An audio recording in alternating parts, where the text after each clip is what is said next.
Before man came to blow it right, the wind once blew itself on top, and did its loudest day and night. In any rough place where it got, man came to tell it what was wrong. It hadn't found a place to blow. It blew too hard, the aim was song. And listen how it ought to go. He took a little in his mouth, and held it long enough for north, to be converted into south, and then by measure blew it far. By measure it was word and note. The wind had meant to be, little through the lips and throat. The aim was song, the wind could see.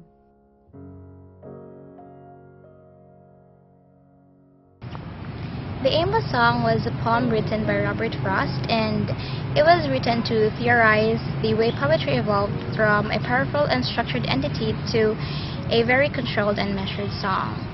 Yeah, so by the way, Robert Frost was an American poet, and he was highly regarded for his realistic depictions of rural life, and he also received 4 Pulitzer Prizes for poetry. And he was born in San Francisco, California, to William Prescott Frost Jr. and Isabel Moody. After his father died when he was 11, they moved to Lawrence, Massachusetts, and he grew up in the city, and he published his first poem in their high school magazine. He had various jobs like delivering newspapers, factory labor, but then he didn't enjoy this, so he had to stop, and he kind of felt the calling of being a poet. As to his married life, he was married to Eleanor Miriam White, and they had 6 children. His son Carlo died because of committing suicide, and the other one, Elliot, died of cholera. His 2 daughters, Marjorie and Eleanor, died after childbirth, a few days after childbirth, and Irma also was brought to the mental hospital because of depression. And he had another daughter, which was Leslie, but I kind of have no information about her.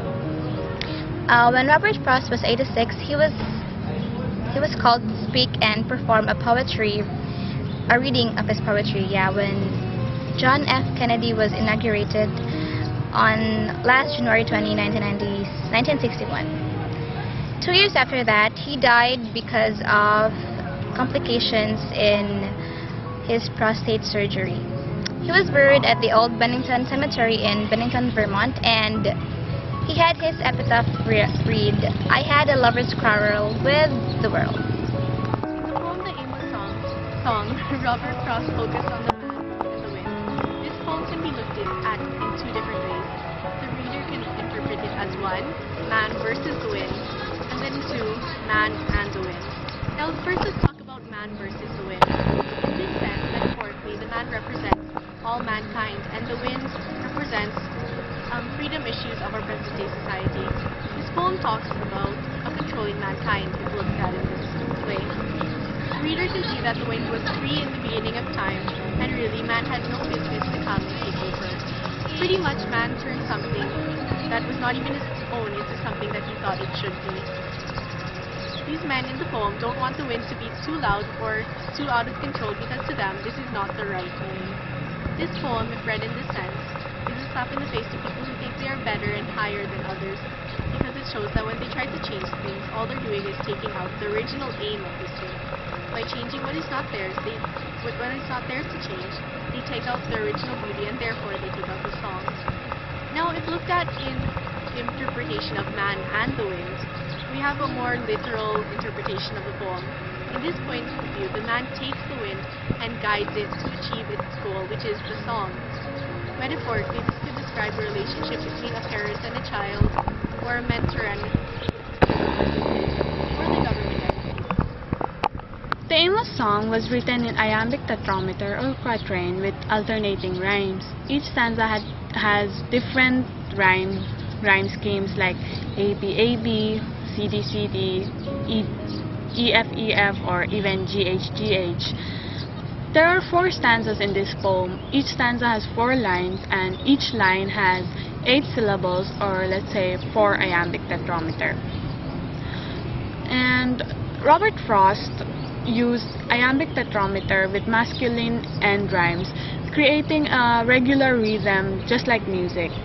And the images that Frost creates of the wind and its fierceness, personification, and form of poem does create enjoyment of how man learned to whistle and make music.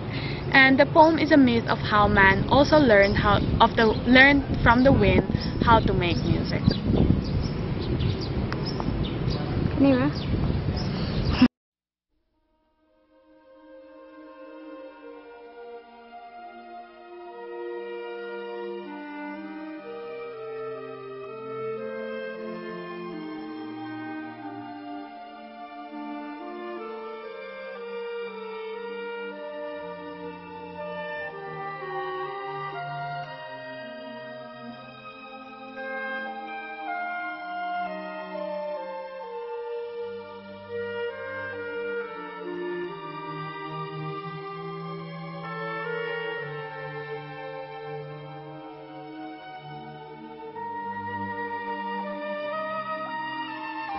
Okay, so in this story, we see and we can actually relate this story to our daily lives.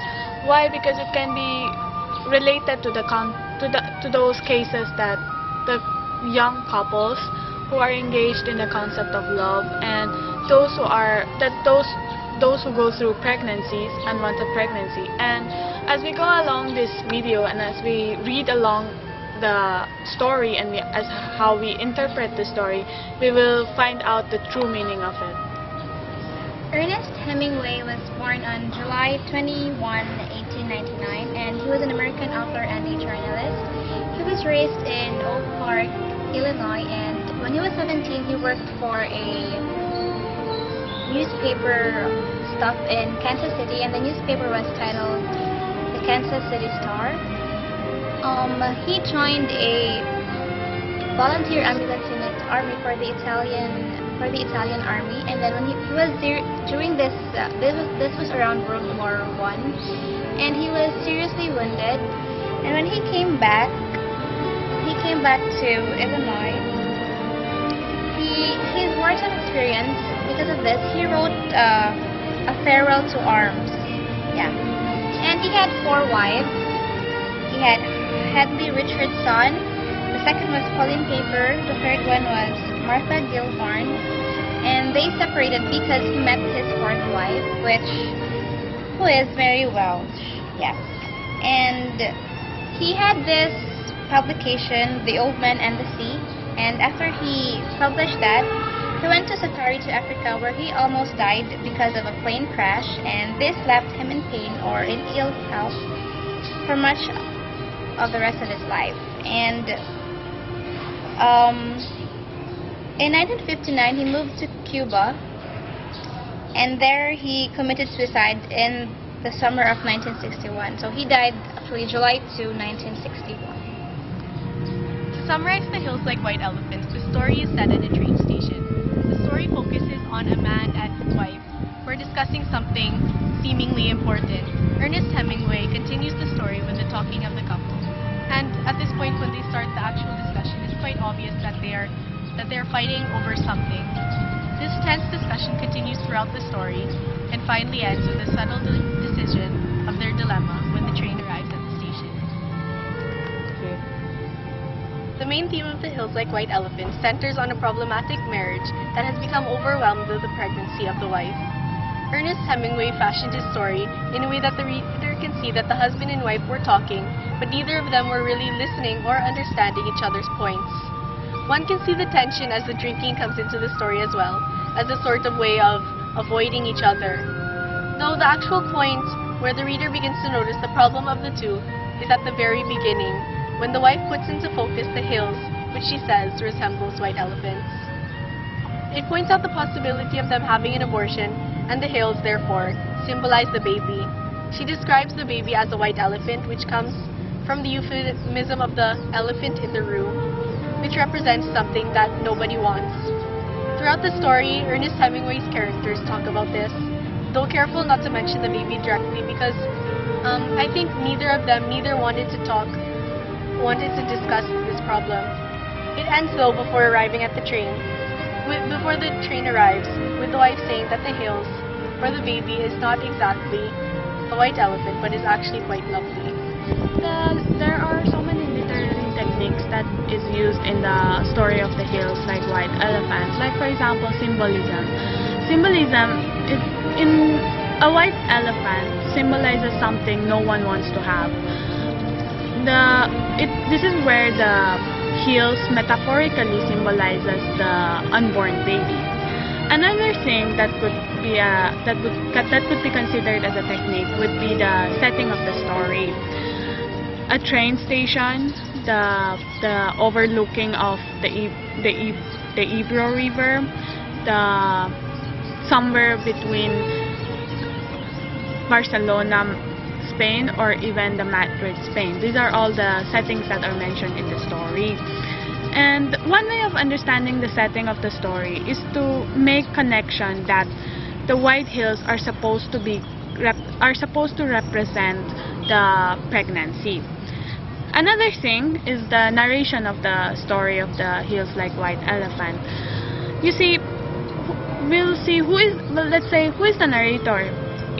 Can he or she read minds, or more importantly, can we, the readers, trust him or her?